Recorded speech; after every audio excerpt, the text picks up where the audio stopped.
मनोज जरांगे पाटलांचा सरकारला इशारा, 24 तारखेची अंतिम बैठक आणि ठोस निर्णय असेल. सरकारला पश्चातापाचा वेळ आणली नाही तर माझं नाव बदलून ठेवा, असा इशारासुद्धा मनोज जरांगे पाटील यांनी सरकारला दिला आहे. बैठकीनंतर सरकारला विचार करेल की अंमलबजावणी करणं परवडलं असतं, असंही त्यांनी म्हटलं आहे.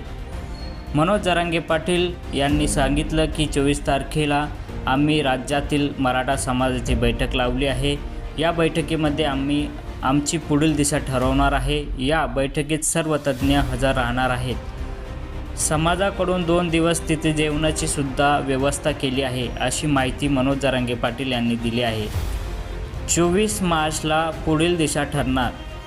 ही प्रचंड मोठी बैठक आणि निर्णायक बैठक असणार आहे. आचारसंहिता लागल्याच्या अगोदर निर्णय घेणार होते, मात्र घेतले नाही. 24 तारखेला अंतिम बैठक आणि अंतिम निर्णय मराठा समाजाचा असणार आहे. एकमताने ठोस निर्णय घ्यायचा आहे.